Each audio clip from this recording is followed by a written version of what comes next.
여러분, 이 복음이라는 것이 무엇입니까? 복음. 복음 들고 산을 넘는 자의 발길이 아름답다 이렇게 말씀하고 있는데 과연 복음이 무엇입니까? 여러분들이 그리스도인이십니까? 여러분들이 그리스도인이라면 여러분들이 지금 가장 소중하게 또 가장 진정으로 붙잡고 있는 것이 무엇입니까? 복음이어야 되고 또 복음입니다. 복음. 내가 이 복음을 확실하게 가지고 있어야 그리스도인입니다. 그런데 만약 내 안에 이 복음에 대한 확신이 없다면 나는 겉으로는 그리스도인일지 모르겠지만 진정한 그리스도인이라고 할 수는 없습니다.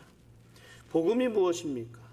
복음은 말 그대로 기쁜 소식입니다. 복된 소식입니다. 죄로 인해 죽을 수밖에 없는 우리들에게 전해진 구원의 소식이 복음입니다. 예수 그리스도께서 이 땅에 오셨고 또 우리의 죄를 대신해서 십자가에서 죽으셨습니다. 그리고 우리를 위해서 다시 살아나셨습니다. 그래서 이 사실을 믿는 모든 자들에게 구원을 허락해 주셨습니다. 죄에서의 자유, 구원의 기쁨, 영원한 삶에 대한 소망이 우리에게 주어졌습니다. 이것이 복음입니다. 이 복음이 우리의 삶 속에서 역사합니다. 어떤 사람은 이 복음을 받아들이기 위해서 무단히 또 애를 쓰는데 도저히 받아들이지 못하는 분이 있습니다. 믿겨지지 않는데 어떻게 믿을 수 있겠습니까? 근데 반면에 어떤 분들은 복음을 쉽게 받아들이는 사람도 있습니다. 그냥 믿겨지는 거예요. 의심이 안 들어요. 저는 어렸을 때부터 교회에서 자란 사람입니다. 우리 부모님의 신앙이 저의 신앙이 되었습니다. 모태신앙이라고 말을 하지요.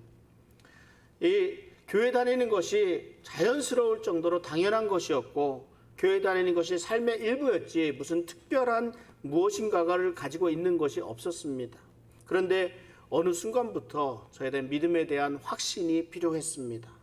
부모님의 신앙이 아닌 내 신앙, 내 믿음을 갈구하게 되었습니다. 그래서 수많은 책들을 찾아보게 되었는데요. 마침 그때 공교롭게도 당시에 회의론자들이라고 하는 신학자들의 책들이 많이 나와 있었습니다. 성경에 믿지 못할 일들이 얼마나 많으냐 이런 말들이에요. 어떻게 바다가 갈라지느냐, 어떻게 해가 멈출 수 있느냐, 어떻게 죽은 사람이 다시 살아날 수 있느냐, 어떻게 군중들의 그 큰 소리만으로도 성이 무너질 수 있으며 또 그것도 한쪽으로만 이렇게 무너질 수 있겠느냐, 이러한 문제들에 대해서 답을 찾게 되었습니다. 성경에서 말씀하고 있는 진리를 찾아서 열심히 공부하기도 했습니다. 그래서 그때 쌓여진 지식이 지금 요즘 성경 공부하는 데도 많이 사용이 되고 있습니다. 그런데 이러한 성경적인 지식이 제가 복음을 받아들이게 하지는 못하였다는 겁니다. 저에게 믿음을 주지 못했습니다. 그런데 이렇게 찾아 들어가다 보니까 믿음이 생겼습니다. 예수님이 나를 위해 십자가에서 돌아가셨다는 믿음이 생겼습니다. 하나님께서 나 같은 사람을 위해서 태초부터 계획하고 준비하셨다는 믿음이 생겼습니다. 무엇일까요? 하나님의 은혜라는 겁니다. 하나님의 은혜. 우리 성령님의 도우심 없이는 우리에게 믿음이 생길 수가 없습니다. 저마다 복음을 받아들이는 상황은 다를 수 있겠지만 성령의 도우심 없이는 아무도 복음을 받아들일 수가 없습니다. 성령께서 마음을 열어주셨습니다. 성령께서 마음을 열어주셔서 내가 죄인임을 알게 하셨고 내 죄를 예수님이 대신 지심을 알게 하셨습니다. 그리고 예수님께서 저 위에서 하나님 나라에서 우리들의 나의 초소를 준비해 놓으심도 알게 하셨습니다. 이 믿음으로 저는 그리스도인이 되었습니다. 그러니까 그리스도인에게는 그 삶을 통해서 이 믿음의 역사, 복음의 역사가 드러나게 되어 있습니다.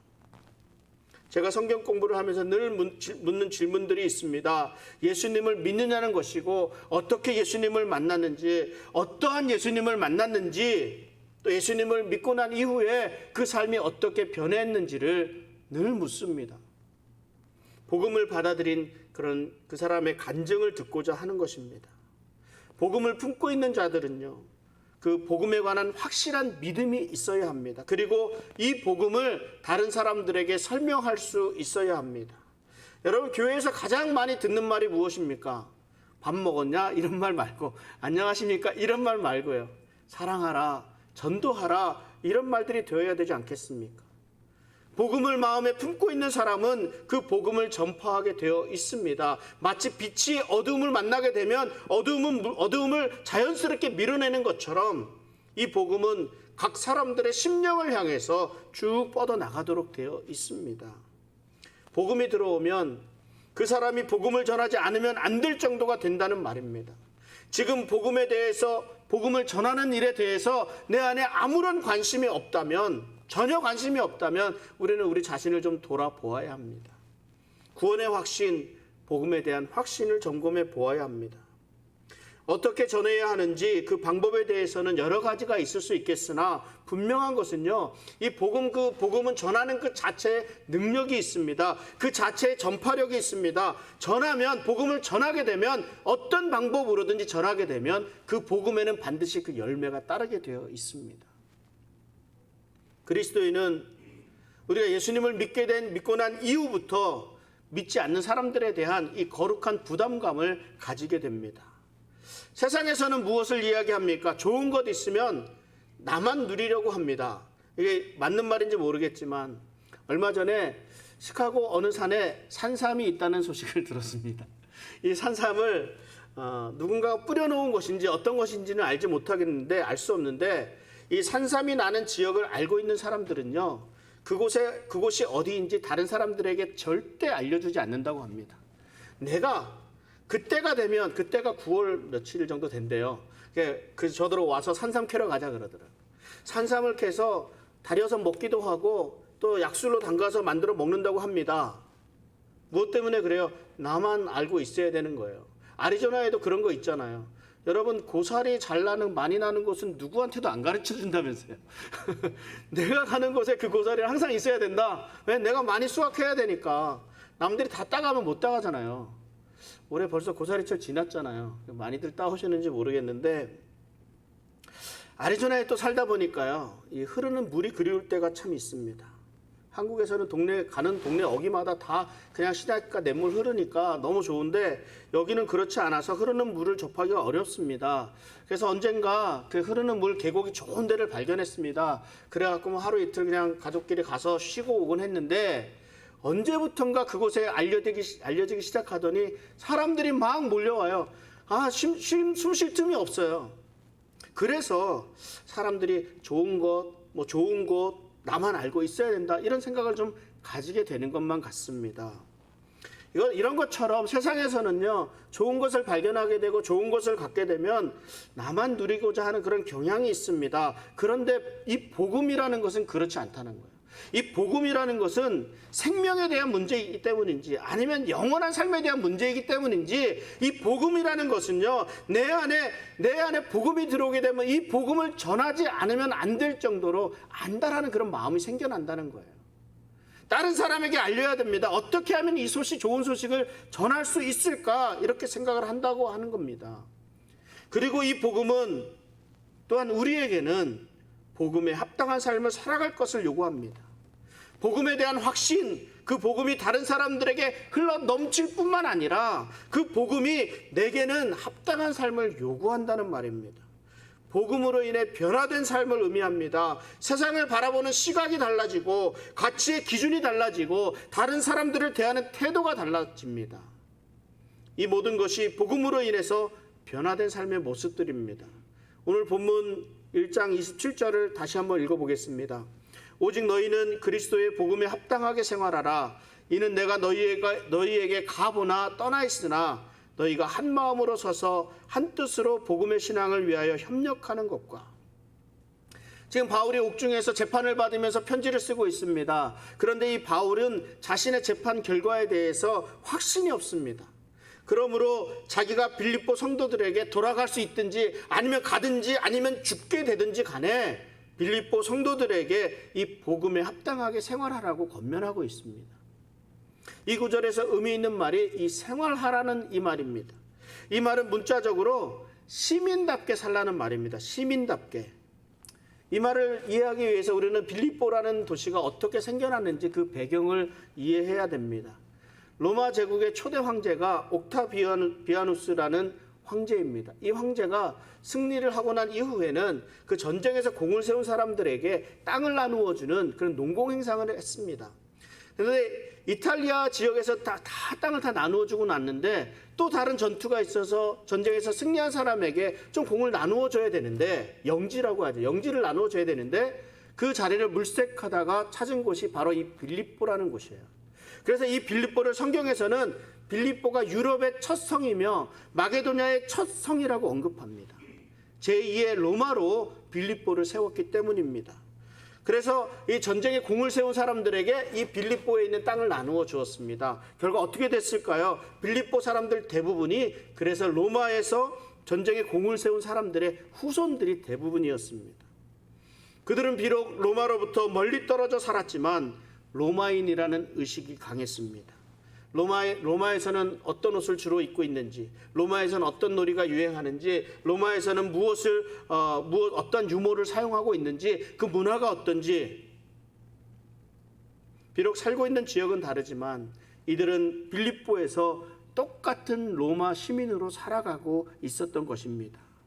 그러면서 빌립보 사람들은 절대 로마인으로서의 자부심을 잃지 않았습니다. 로마인의 자존심을 세우며 그곳에서 살았습니다. 자녀들에게도 똑같이 로마 본토에서와 같이 똑같이 교육하고 살아가는 것이 이 사람의 삶의 목표였습니다. 이들의 가치관 역시 로마 사람들의 것이었고, 이들의 심지어는 로마 사람들이 하는 말투까지 흉내를 내기도 했습니다. 생각도 언어도 생활도 로마에 속한 로마의 속국처럼, 로마 시민처럼 살아갔습니다.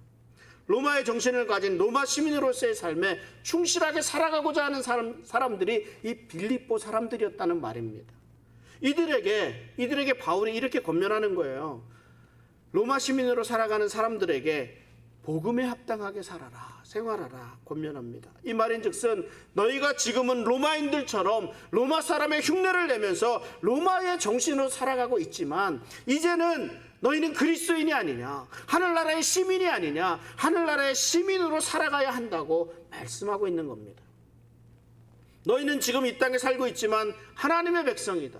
너희를 볼 때 하나님의 영광이 드러나야 한다. 너희를 볼 때 하나님의 공의가 나타나야 한다. 너희를 볼 때 하나님의 사랑이 그 삶 속에서 나타나야 한다고 말씀하고 있는 겁니다. 이 그리스도의 복음에 합당하게 생활한다는 것이 그러면 무엇을 말씀하고 있는 것일까요? 여러분은 예수님을 믿고 구원받았음을 확신하십니까? 여러분에게 하나님 나라가 예비되어 있다는 것을 믿으십니까?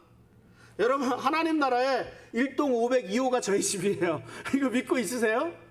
그렇다면 여러분 지금 당장 여러분들이 눈을 감는다고 하더라도, 죽음을 맞는다고 하더라도 잠시 후에 눈을 떠보면 내 1동 500, 2호 그 안에, 그 자리 앞에 있지 않겠습니까?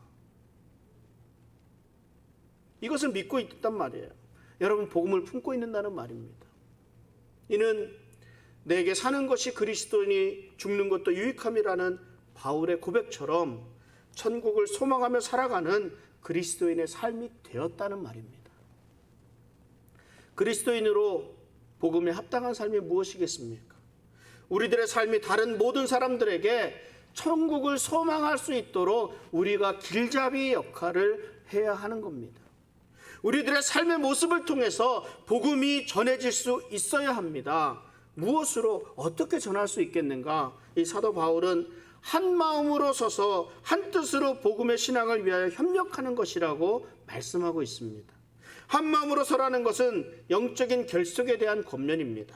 성령님은 우리들을 한 띠로 묶어서 하나로 만들어 주십니다. 비록 우리에게 신분의 차이가 있고 지식의 차이가 있고 가진 것의 차이가 있을지라도 극복하고 하나가 되어야 함을 말씀하고 있습니다. 참 사람들 가지각색이라 할 수 있습니다. 성격이 급한 사람이 있으면요, 성격이 느긋한 사람도 있습니다. 사람들과 좀 친화적인 사람도 있는 반면에 배타적인 사람도 있고 적극적인 사람이 있는 반면에 소극적인 사람이 있습니다. 함께 어우러지는 것을 좋아하는 사람도 있고요, 혼자서 살아가는 것을 더 좋아하는 사람이 있습니다. 저마다 성격과 취향이 정말 다릅니다. 그런데 성경은 이런 우리가 하나라고 말씀하고 있습니다. 무엇 때문입니까? 우리 안에 예수 그리스도가 계시기 때문에 그렇습니다. 예수 그리스도로 말미암아 하나가 되는 것입니다. 성격의 차이는 물론이고 많이 배우고 적게 배웠다거나 많이 가지고 적게 가졌다거나 나이가 많고 적다거나 하는 그 무엇으로도 우리의 하나됨을 방해할 수 없다는 겁니다. 성령의 매는띠로 굳게 묶여있는 사람들이 우리들이기 때문입니다. 아멘. 바울은 또 한 가지 하나됨에 덧붙이는 말씀이 있습니다.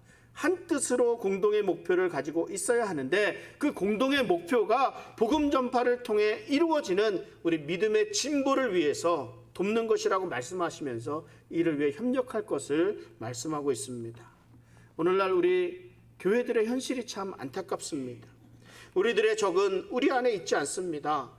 그리스도를 대적하는 세상과 맞서려면 우리 안에 있는 내부의 불화와 시기와 경쟁으로 그래서 방해받아서는 안 될 일인데 오늘날의 교회는 그 힘을 스스로 잃고 있습니다.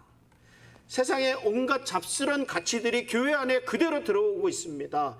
이익을 위해서 서로 다투게 됩니다. 내가 손해보지 않으려고 희생하지 않으려고 상대를 비난하고 정죄하기도 합니다. 분명 교회의 머리는 예수님이신데 예수님의 뜻은 어디로든지 가버리고 없고 서로 자기가 옳다하며 다투고 분열하는 현실이 이 교회의 현실이 이 교회를 무기력하게 만들어가고 있습니다. 왜 이러한 일들이 교회 안에서 일어나고 있는 것일까요? 서로 다른 곳을 보고 있기 때문입니다. 한 뜻으로 협력하는 것이 아니라 서로 다른 가치를 가지고 다른 곳을 향하고 있기 때문입니다. 우리들이 무엇을 향하고 있어야겠습니까? 예수 그리스도의 복음이 전해지는 일에 우리들의 뜻을 모아야 합니다. 이를 위해서 조금은 다른 의견이라도 품을 수 있어야 하고 조금은 손해보더라도 감수해야 합니다. 내가 희생이 되더라도 복음의 열매를 위해서 기꺼이 희생할 수 있어야 합니다. 한 마음으로 서고 한 뜻으로 하나 되어서 이 복음의 신앙을 위해 협력함으로 복음에 합당한 삶을 살아가는 우리 성도의 삶 되시기를 바랍니다. 또 빌립보서 1장 28절에서 이렇게 말씀합니다. 무슨 일에든지 대적하는 자들 때문에 두려워하지 아니하는 이 일을 듣고자 함이라. 이것이 그들에게는 멸망의 증거요 너희에게는 구원의 증거니 이는 하나님께로부터 난 것이라. 바울은 빌립보를 포함해서 수많은 도시를 다니면서 극심한 반대에 부딪혔습니다. 만일 바울이 그 믿음 때문에 박해를 당했다면 지금 다른 그리스도인들 또한 이와 같은 대우를 받게 될 것이라고 예상할 수 있어야 합니다. 바울은 복음을 전하다가 매를 맞기도 했고 복음을 전하다가 죽을 뻔하기까지 했습니다. 옥에 갇히기를 수차례를 겪어야 했습니다.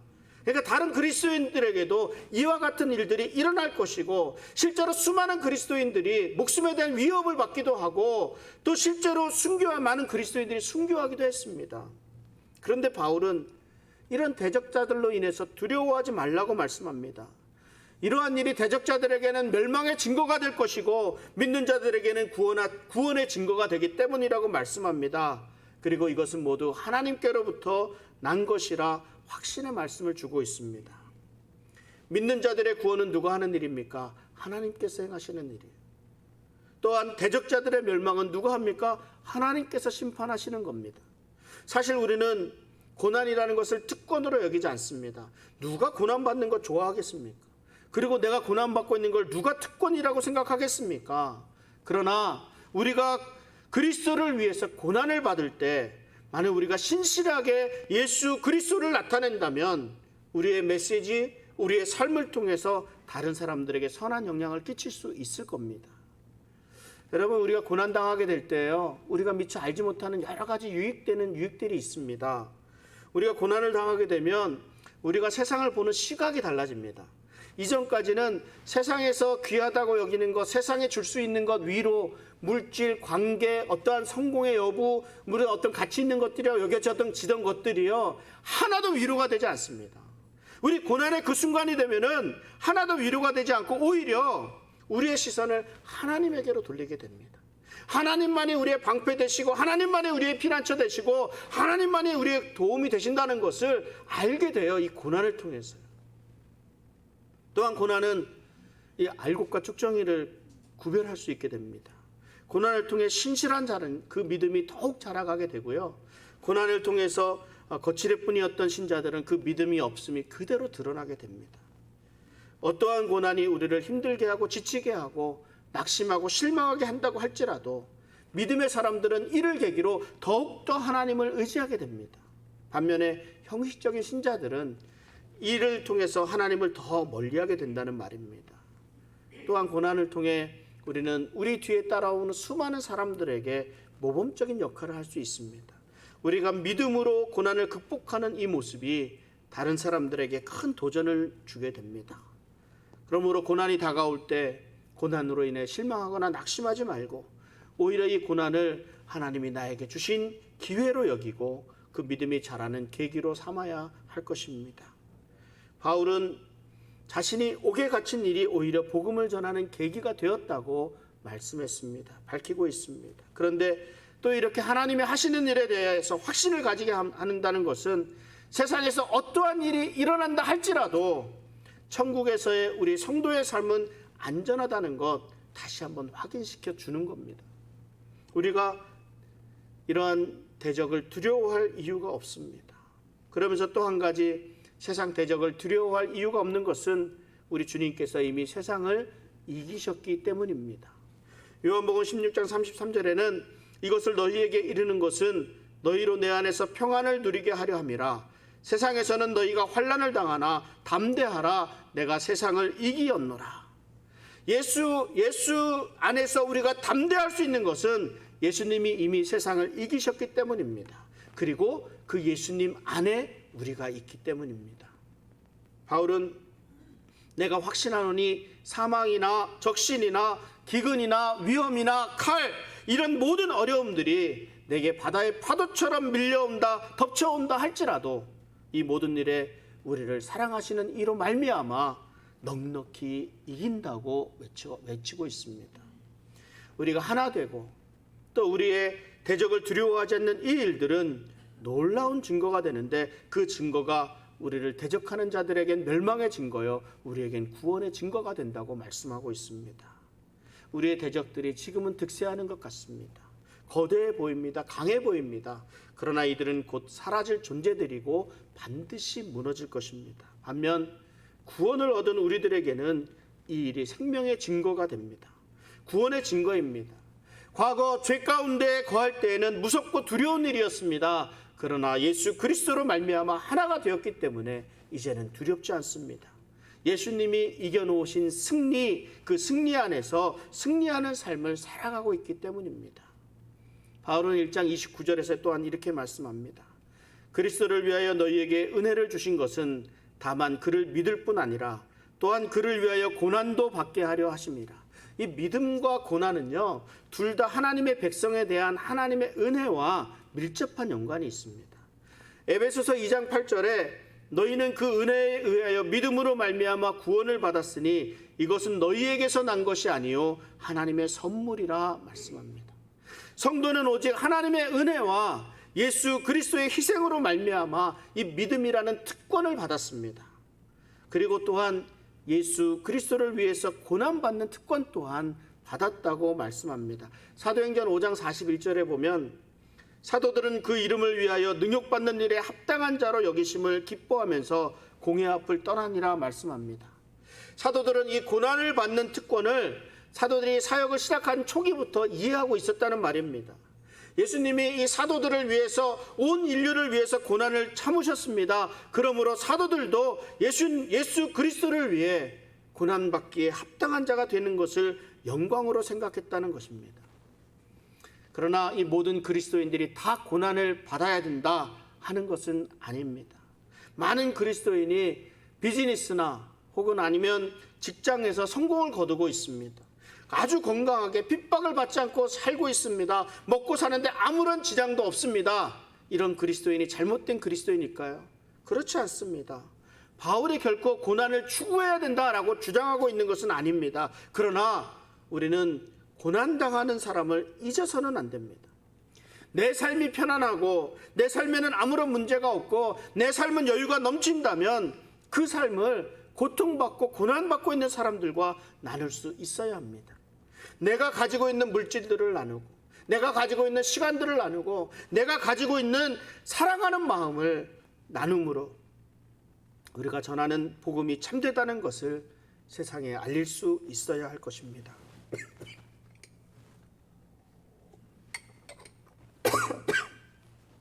말씀을 정리합니다. 이 복음을 받은 그리스도인으로 우리는 복음에 합당한 삶을 살아야 합니다. 바울은 이 복음에 합당하게 생활하라 하는데 이 생활하라는 말이 시민으로 다 살라는 그런 뜻을 가지고 있습니다. 예수 그리스도의 복음은 우리를 하늘나라 시민 되게 하였습니다. 하늘나라 시민의 합당한 삶을 살아가야 할 것입니다. 그 삶은 한 마음 한 뜻으로 복음의 신앙을 위해 협력하는 것, 그리고 무슨 일에든지 대적하는 자들 때문에 두려워하지 않고 하나님의 복음을 위해 살아가는 삶을 말씀하고 있습니다. 성도들은 믿음의 특권과 고난의 특권을 받았습니다. 이 모두 하나님의 은혜와 연관이 되어 있습니다. 우리가 예수 그리스도를 믿고 구원받은 것은 하나님의 은혜입니다. 또한 그리스도인으로 고난을 받는 것 또한 하나님의 은혜입니다. 바울이 복음으로 말미암아 핍박을 받고 고난을 받는 것처럼 우리들 또한 복음으로 말미암아 그와 같은 고난이 우리에게 있을 것이라 생각해야 합니다.